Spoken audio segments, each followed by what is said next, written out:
해달의 이해하면 무서운 이야기. 이것은 저희 언니의 이야기입니다. 언니는 결혼 전까지 다니던 직장에 무척 사이가 좋은 친구가 있었습니다. 그 사람은 Y씨라고 하는데 항상 밝고 예쁜 Y씨를 누구나 좋아했습니다. 어느 해 2월, 언니와 Y씨는 함께 발렌타인 초콜릿을 사러 갔습니다. 언니에게는 지금의 남편인 남자친구가 있어서 그 사람을 위한 초콜릿과 직장 동료들에게 나눠주기 위한 초콜릿을 몇 개 샀습니다. 그리고 언니가 Y씨가 산 초콜릿을 보니 초콜릿 중에는 고급 초콜릿이 하나 섞여 있는 것이었습니다. Y씨는 평소에 남자친구가 없다고 말했기 때문에 언니는 좋아하는 사람에게 줄 예정인지 물었습니다.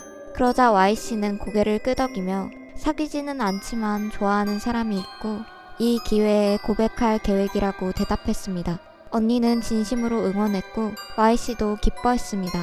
그리고 2월 14일 언니는 회사 동기들에게 그리고 Y에게도 초콜릿을 주었습니다.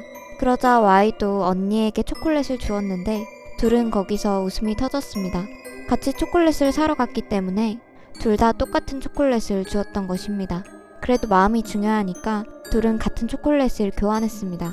그리고 잠시 후 언니는 캐비닛을 정리하다가 Y씨의 책상에 실수로 발을 부딪히고 말았습니다.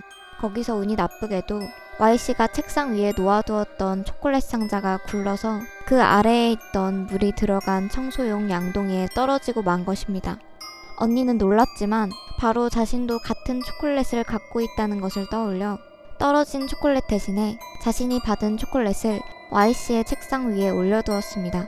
원래 언니는 단 걸 그다지 좋아하지 않아서 초콜릿이라면 사족을 못 쓰는 Y씨가 먹는 편이 낫다고 생각한 것입니다.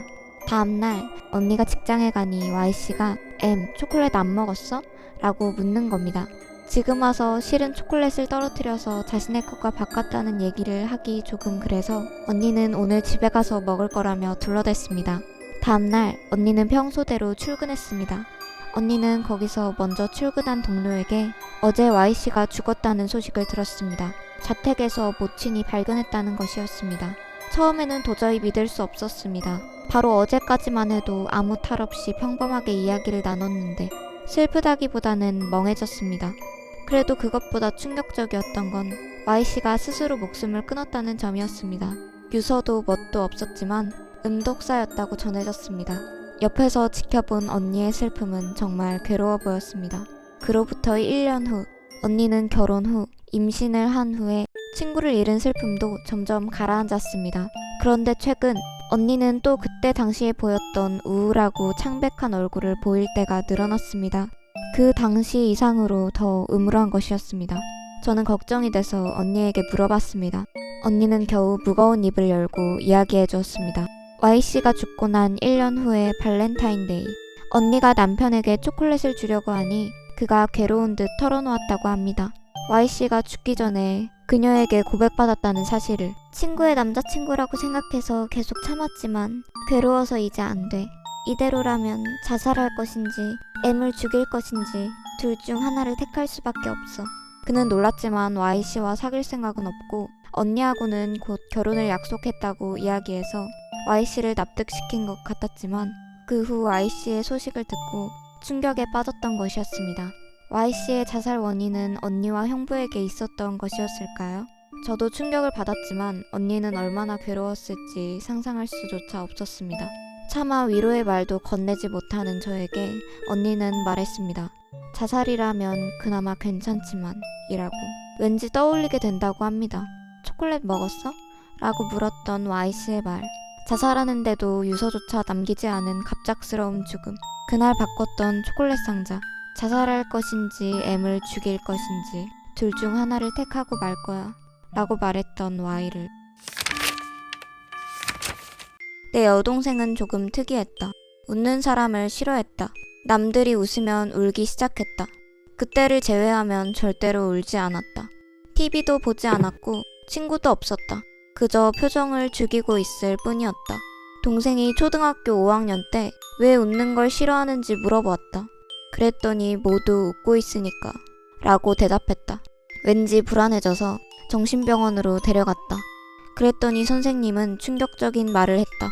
동생분은 웃는다는 행위를 화낸다는 행위와 혼동하고 있습니다. 그러니 남들이 웃으면 자신이 혼나고 있다고 착각하는 거죠.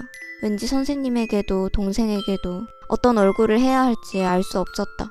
그 후 동생에게 웃는 건 기쁜 거라고 재교육했다. 그로부터 몇 년 후 동생에게도 친구가 생겼고 얼굴에는 미소가 활짝 피었다. 정말 다행이다.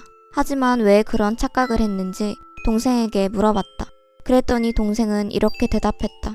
유치원 선생님이 내가 실수할 때마다 미친 듯이 웃었으니까. 첫 번째 이야기.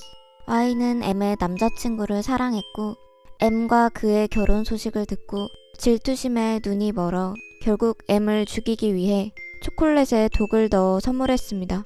하지만 운명의 장난처럼 M은 Y를 위해 자신의 초콜릿을 몰래 양보했고 Y는 결국 자신의 손에 죽고 말았습니다. 두 번째 이야기. 선생님은 어린 동생이 실수할 때마다 다독여주거나 괜찮다고 얘기해주기는커녕 그녀를 비웃었고 동생은 그럴 때마다 어쩔 줄 몰라 했습니다. 결국 동생은 그 부작용으로 한참 동안 자신이 어떤 감정을 가져야 하는지를 헷갈려 했던 것이었습니다.